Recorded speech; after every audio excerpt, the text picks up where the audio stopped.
building official. Mark's brought that to our attention numerous times. Still don't have a building official till now.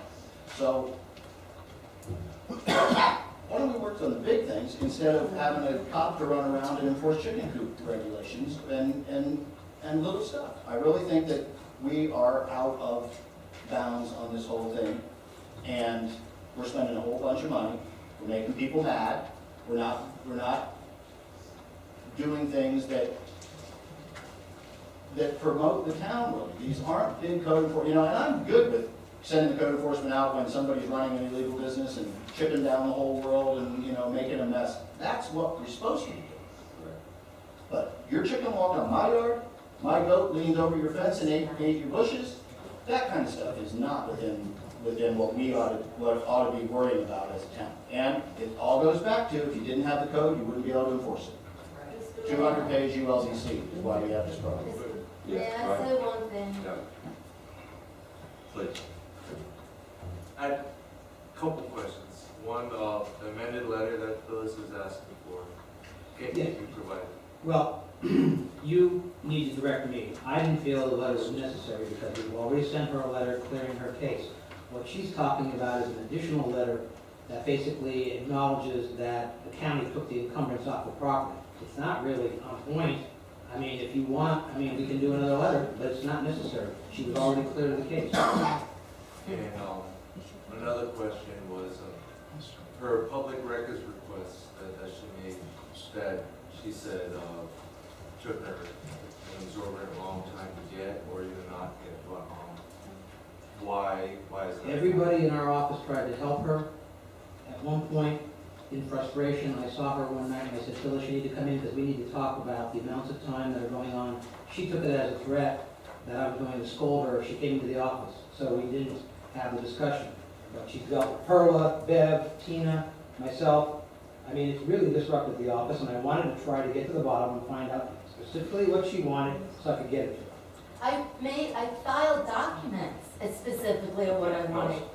In any event, council is this, kind of piggybacking off Councilman Wilson's comments. We take this very serious. In fact, I'm having staff do some research now on a lot of these matters. I can't tell you much, but in litigation, Tu and Taylor and I have already testified. I am aware of some issues. I'm trying to get to the bottom of them to see if there's any validity whatsoever relative to some of the complaints. There's a lot of fantasy that goes on. I've said this many times to the council. Frank Shiola is not a code enforcement officer. He is not. He's dealt with code enforcement in two areas, and you all know it. It's in solid waste matters, where we're proactive, and in the manure issues. What Frank Shiola has done, as a citizen, he has filed code complaints. Now, we're going to look at that if that's a problem. But he has done it. As far as calling in, some of the comments, that is geared to the citizens. I'm not going to have a vendor who we know call in to sign something in front of me. That's just ludicrous. That's not fair if he's doing it as a resident. Okay, so, those are the kind of things that we're dealing with. We're going to put together a report because quite frankly, and I've had it up here too. I think there's a lot of misinformation. There's a lot of fantasy and conspiracy. Now, if you have a problem with the vendor, that's legitimate. We'll take care of that.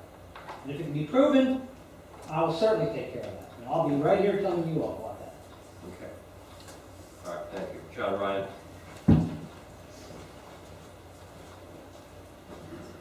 John Ryan, 3508A Road. Just a little bit of history. When this town was formed, we knew that code issues, which were then the county code issues, were going to be an enforcement question. Dennis and some of the other original town council members and yourself probably remember that we had Calvin Giordano, give us a recommended procedure.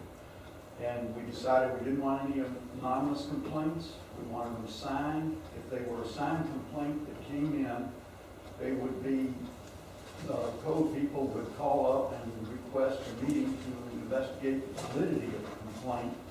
If it was a valid complaint, they issued a citation and gave people an amount of time to cure the problem. If they didn't cure it, then there was the magistrate hearing. But if it was a frivolous complaint and it was reviewed, the idea was that it would be cleared. Now, I don't know why, all the time passes, but I have a feeling that people are not complying with requests for inspection to determine the validity of the complaint, and that can really throw the process, out of whack. I certainly understand that there are neighbor issues, and I know one of Phyllis's neighbors tracks me down in Walmart on Sunday morning to, make complaints. And, it really does get kind of ridiculous. Now, I don't know how you scream frivolous, but we've got a fairly straightforward procedure. You need to refine the time to get these things dealt with in a more efficient way. And hopefully, if Mark can work with Sue and Taylor and, get this sorted out so that you've got a better understanding and we come up with a way to deal with it. But I don't think we need to turn the town council into a code enforcement body at this rate. Thank you, John. All right, we are at new business. Finally. Yeah, let's take a real quick one because we're out of time.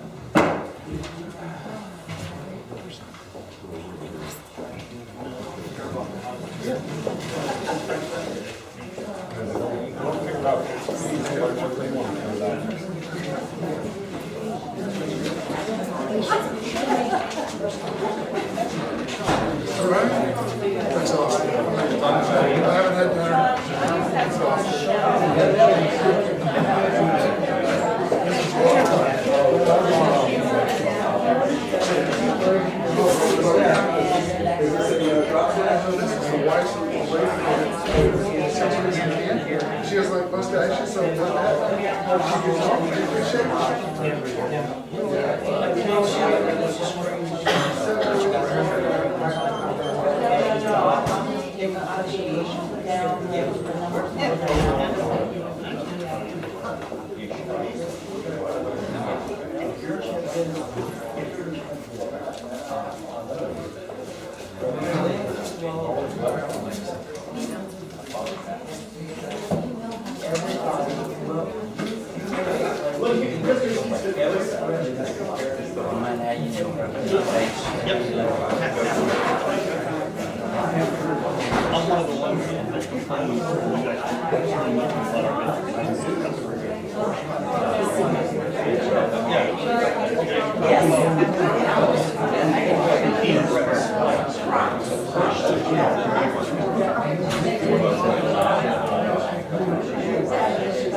That's what it is, when you're elected officials, you know what the Constitution is.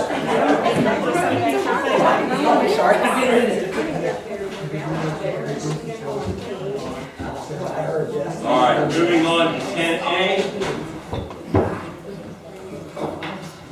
Who's got this? I got it. Thank you, Your Honor. I can try to make this quick. This is the transmittal of the fiscal year 2014-2015 budget. You have a transmittal memo there. I'm going to save time and not necessarily go through it, but I will tell you, we wanted to get a copy of the budget to you. The next day, the property appraiser did come in and give us the final numbers. That's the actual addendum that the management company provided you, and the basic change in that is the ad valorem change because of the appraised value. So what we're looking for is, as we've asked you, on July 18th, we would like to have a meeting that would start at, I think we've talked about 6 o'clock. I know you may want to talk about that now.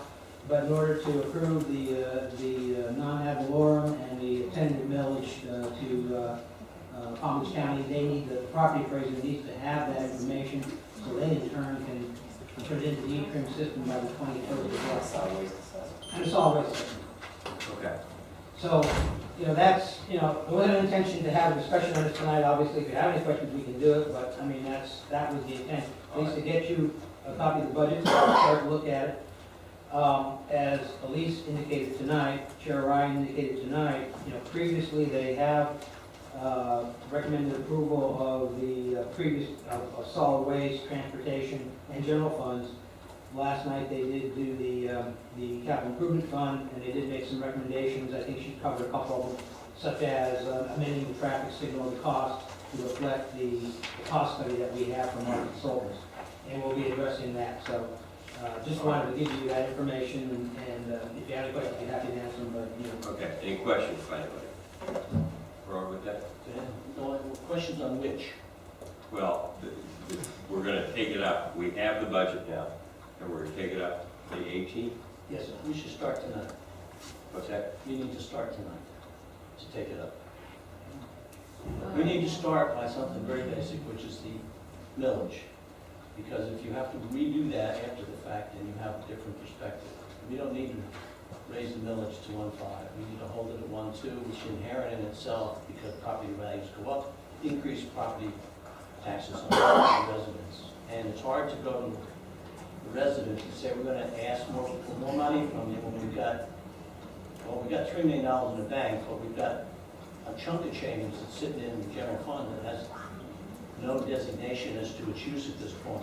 And for the next 4 years, we could easily leave the village at at 1 year. Is that 1 or 2? I'm sorry. No. At the next number of years, we can. So I would like to start just making a motion that we set the village at the same, hold it at 1.2, and then we go through the budget, other items, and have them rework and bring it back to us come the 18th. But I don't want to see the budget come back forward with 1.5 minutes. I can't support that, no reason. All right, we have a motion to go with the 1.2. 1.2 mil. I would second that if Mark can tell me that it's pertinent to do that tonight, or if we need to have some notice requirements to make that vote. You don't need to do it tonight. The only thing I would offer, obviously, councilman feels strongly about 1.2 and you decide to go with that, that's what you decide to go with. However, there's been a great deal of discussion at the FAAC. And as you know, we've had some workshops in previous months in which they really believe that town council should look at the revenue issue as it relates, road policy, et cetera, is just one of the items.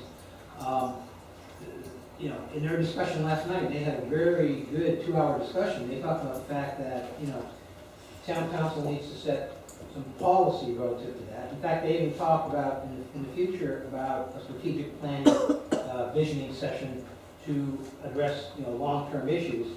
But I mean, as a committee recommending to you, they believe also that we should stay with the 1.5.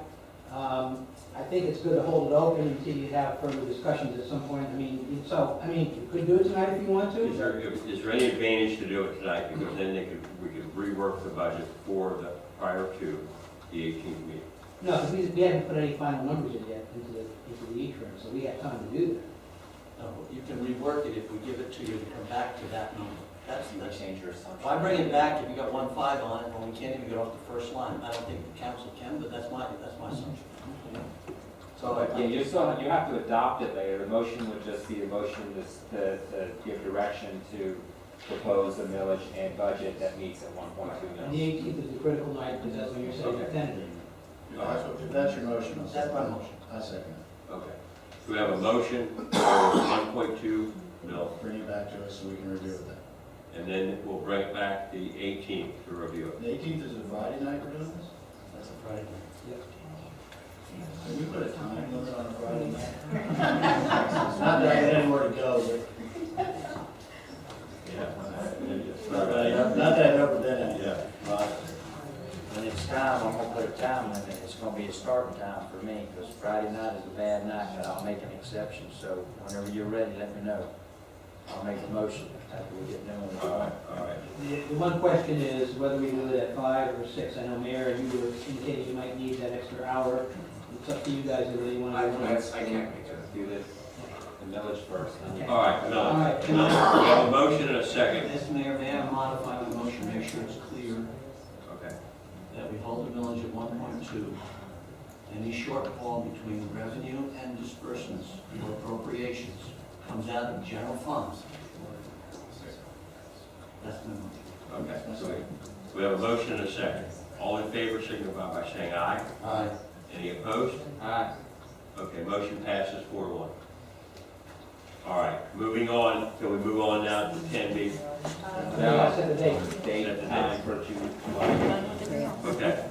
Rob, you make a motion? The 18th, you can't make it at 5. There's no way. I make a motion, we do it on the 18th at 6 o'clock. Friday night, 6 o'clock till 9, 3 hours. Less than possible. Less than I might have to let. Okay.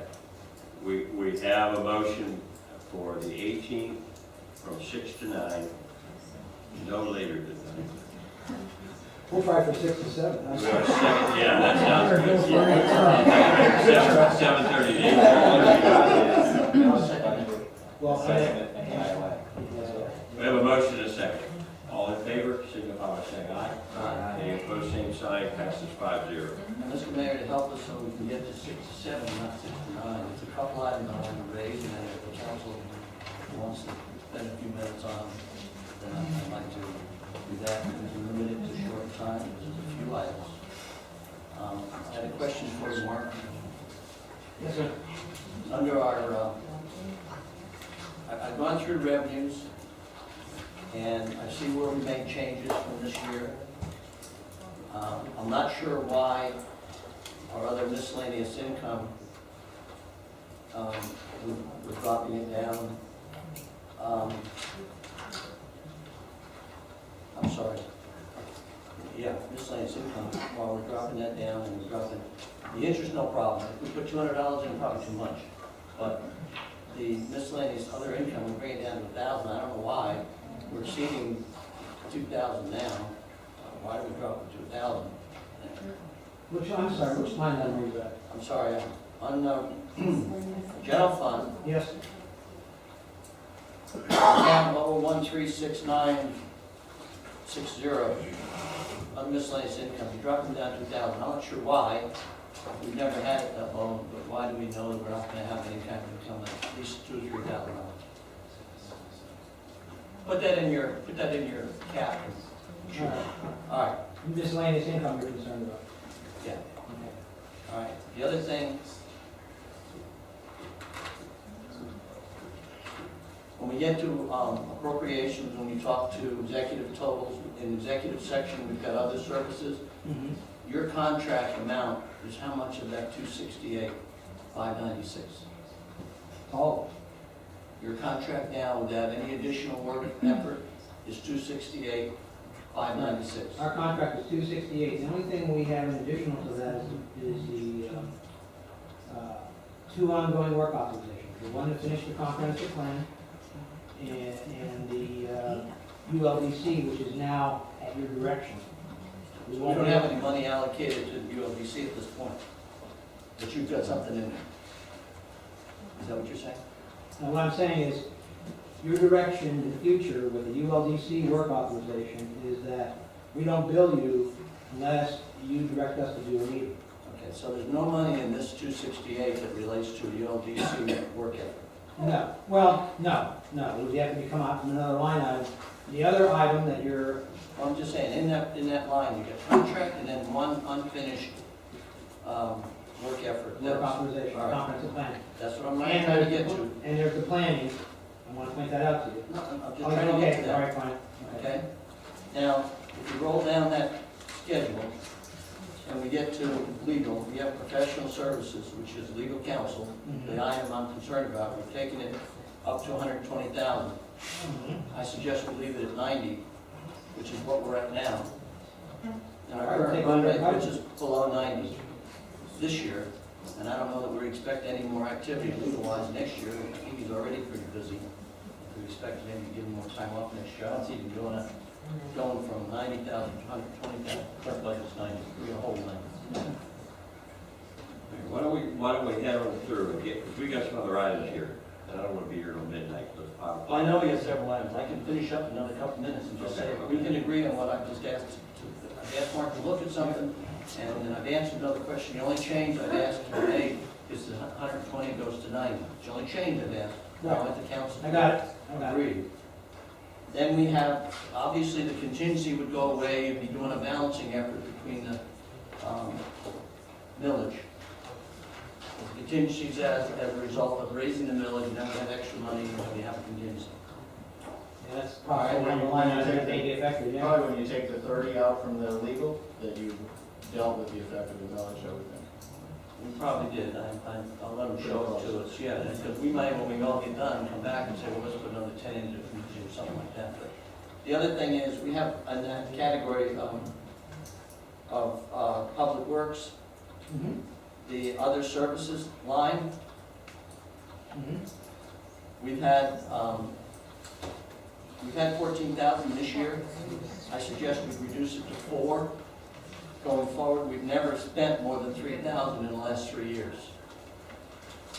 Unless you have some special projects that are things that we don't know about or haven't incurred before, that should go down to 4. And that's still greater than any budget amount we spent, any amount we spent on that line in the last 3 years. Okay? Okay. I understand that the other item that you have in terms of covering planning and zoning services, that's a contract item. Right. Later on, I can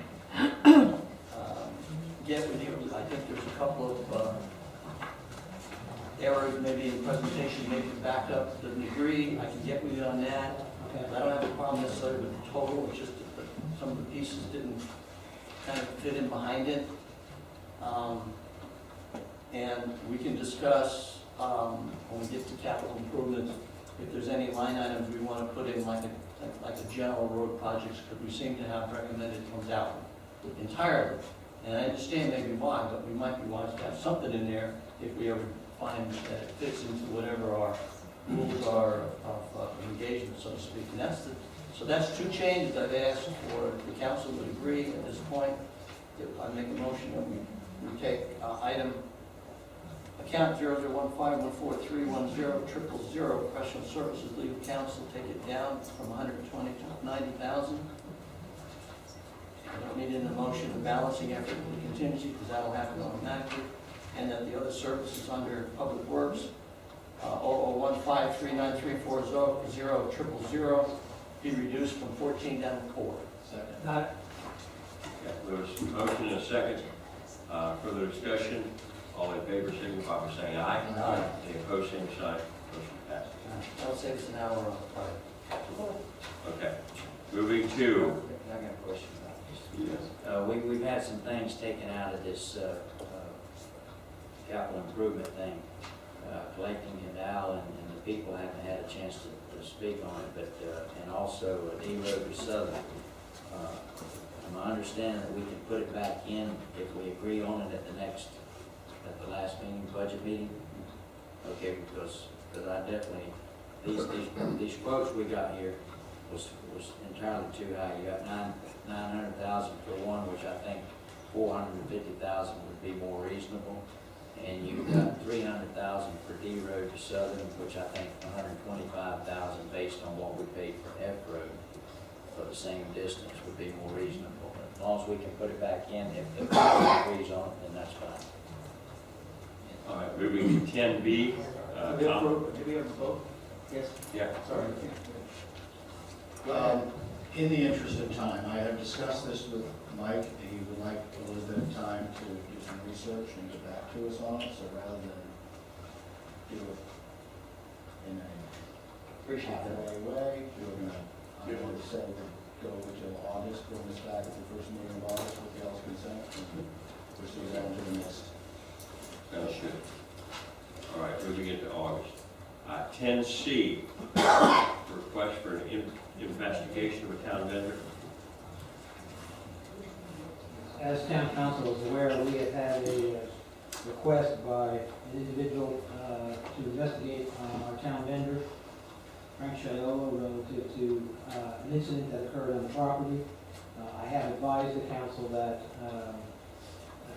the Palm Beach Sheriff's Office had completed a complaint. In the opinion of Palm Beach Sheriff's Office, they believe it's a matter of he said, he said. Now, in discussing this with several of you, at least with the Vice Mayor asked me to go ahead and to inquire from the Office of the Inspector General and from the Ethics Commission were there any issues that they would be investigating as it relates to a matter of this nature. I can tell you, I did talk to Flora Butler, who is the investigation supervisor for the Office of the Inspector General. I laid out all the facts of the matter to her, and she indicated that basically that's not something they would get involved in. They see that as an internal human resources type situation. You know, the only way they get involved in human resource issues is if there's some kind of allegation of fraud as it relates to time cards or things like that. So basically that's something we would have to handle internally. They would not get involved in that. Also contacted Mark Bannon, who's a senior investigator from the Ethics Commission, again, to explain the facts of the matter.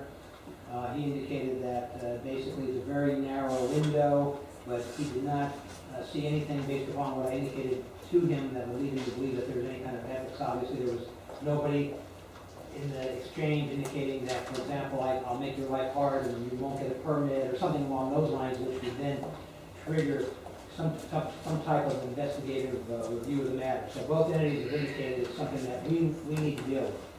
County attorney and I have talked about the matter. We see three options. The first option would be to do nothing, which I'm not recommending. I'm just laying these options out. The second option would be to take some kind of action based upon the complaint, which again, I'm not recommending. The third type of action would be to conduct, if council desired, an independent investigation, not by the town attorney, not by the town management company, but by another vendor.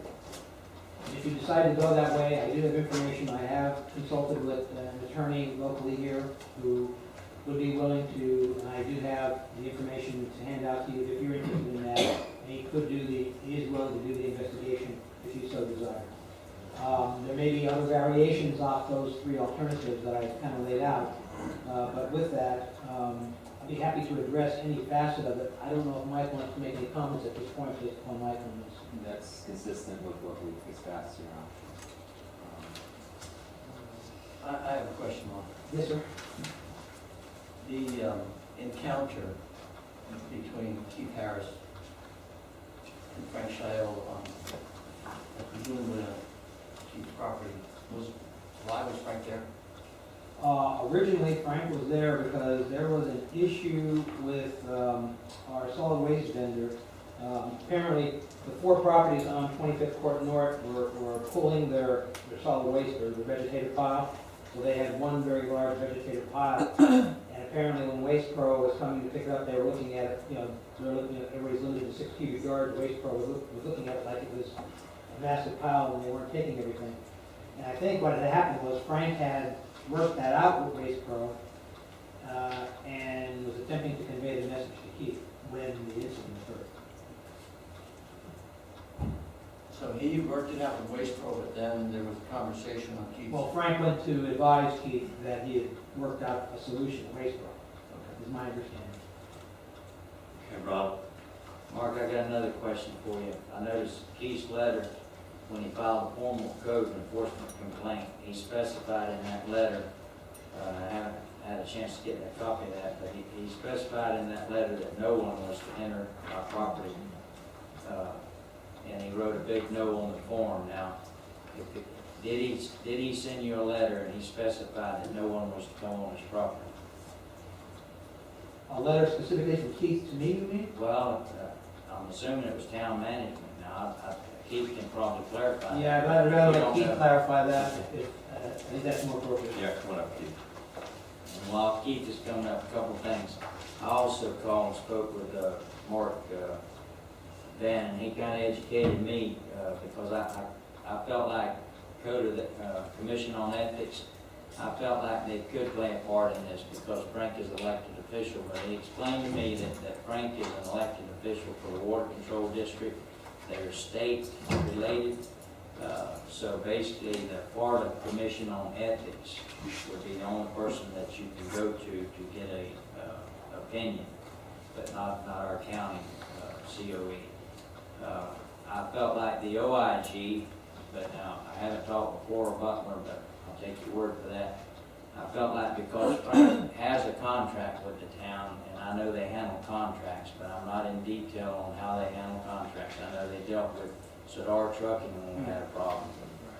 So I'm not sure about that, but But it you said- specifically relates to an allegation of fraud or something along those lines. They consider this to be more of a human resource action. Okay, Keith, you had a question, Keith? Yeah, about the letter, Keith. Did you specify in the letter? And who did you send it to? I went to Town Hall, first of all, Keith Harris, 25 ABC Road. I went to Town Hall and filled out an official code enforcement complaint with the assistance of the town clerk and the town office coordinator, Beth. They witnessed me signing it. They witnessed me writing the word no the minutes on the property. I saw activity on that particular day that I wrote the two complaint letters to the town. You'll have to excuse me, it's upsetting. Frank called me and said, I wanted to give you an update on Waste Pro. I said, Frank, where are you? He says, I'm in your barn. Kind of upsetting because I have no trespassing signs on my property, right where the Waste Pro pile is located. So I go out there, and sure enough, here's a man who does not have permission to be on my property, who doesn't have permission to be in one of my buildings, comes and tells me about the Waste Pro scenario. And teasingly, I said, can I go receive a code enforcement complaint here, referring to an earlier code enforcement complaint you heard about. And I was told I had to teach her a lesson, which upset me even more. A town vendor, representative, an elected official of the water district is happening to teach a citizen of Loxahatchee Groves a lesson. He says they go at it quite often, the two of them, and that bikers are going to be sent to his house. He goes, let them come. I'll take my 30-06 and I'll do a headshot to every one of them. Well, I'm a biker. There's a published book of mine about motorcycles. Motion to receive and file, book from written by Keith Harris. This man came on my property without permission, came into my building without permission, and told me to my face that he had to teach a citizen of Loxahatchee Groves a lesson, and that if any biker came around, he was going to give him a headshot for his 30-06. He did this in my barn. He did this on my property. He did this where my wife Karen and I, spend our days together. I've been threatened. Not directly, but gun violence. Some of y'all may not know this. Ken Johnson and I went to Virginia Tech. April 6, 2007, someone went to go teach a lesson. Some show killed 32 people and wounded 17 because he wanted to teach someone a lesson. And I've got a town vendor sitting here telling me that he's going to shoot me if I try to get to come near his house. I don't have any intention to go to his house, but that threatened me. And that's what I want to happen on this council. Thank you. Dave, Thank you.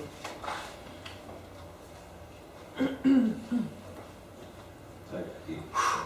And thanks for the book. I will read it. It's a good book. Yeah. I think the problem we have is we have one person and one person, just like the sheriff's office said. I don't know that spending money for investigation is going to get us anywhere other than where we're at. I mean, I don't know. Looking to the council for some wisdom here. Mr. Mayor, when I looked at this and read Keith's complaint, and the words code enforcement, I guess I didn't understand, and that's why I asked Mark. My suggestion is that we direct town management to not involve Frank in any code violation items. It's a whole different animal. I know we've talked about Frank helping us out in the past, saving us maybe some money, but I think he's overburdened with the things that we seem to ask him to do. And I would just like to suggest that as part of our contract, in this point forward, we amend the practice, and then in next year's contract, we consider what we do as far as what the services are that provides to the town. But for now, we kind of remove Frank from the environment that seems to be causing some issues. And this is only one-sided input. I don't have Frank's side. Indirectly, a little birdie told me that Frank may be overworked anyway, so I don't know if he would mind not being asked to do certain things. He's keeping pretty busy doing other things for town. So that's my recommendation. I don't know if that satisfies Keith. I don't know what he was looking for. I certainly can't undo if somebody feels threatened. I can't undo that feeling. That's theirs, personal to them. But at least maybe we remove or separate the situation so that we try to keep, because Frank is doing this thing on garbage. It's always been top notch. It's always been thankful. All the people that have been involved are always very happy with him dealing with those things and resolving those issues. And the only thing I'm hearing negative of late is something to do with code violations. So maybe we just get him out of that involvement. That's my suggestion. I think we also have to instruct our employees or whoever, vendors, that if there's a no trespassing sign, you know, Loxahatchee courtesy is calling from the road. I mean, you pick up your cell phone and you call them, or you don't drive in with a no trespassing sign. I mean, you just don't do that. All right, I've got, what is it? Nate? Pat? Pat Kavanaugh? Yeah. Okay. I just want to add a little bit on to Keith, a little bit of background, because I was like Frank, by Frank as well. You guys have all gotten emails from me. When we put an email in on the town website for the solid waste, who does it go to? For solid waste? Depends. This isn't rocket science. Who gets No, the who do you address it Who to? do you address it to? It's the solid waste. You can go to all the board members and go to the solid waste. Well, Solid waste discrepancies, whatever it's called. we have a new system now called Track EZ. I don't know if you sent that we worked out with Waste Pro. I don't know. What? I, Hold on, sir, just let me, whatever's let on me the answer your website. question. Whatever's on the website, that's all. Okay, well, it may have come to me, it may have come to Bev, it's whoever, you know, it comes in and we look at it. Okay. But what I started to say was, we started a new system. And if you can put a complaint into Track EZ, it helps us make sure that Waste Pro is doing what they're supposed to be doing. That was a great answer, but not to the question that I asked. Who is the solid waste manager that gets the email about the website? Frank Shiola Okay, is the main All right. solid waste guy. all right. And I've been living in Loxahatchee Grove since 2002. This is only my 4th meeting. And I see personal agendas. I don't have an agenda. I didn't know Frank until 2 weeks ago. I don't know her. I don't know her. I don't know anybody in here. How many complaints have I put in to have our solid waste picked up, and it never gets addressed, period? I can't even maintain my own property now. Mr. Mayor, let me comment on that. Okay. My mistake was when I was given copies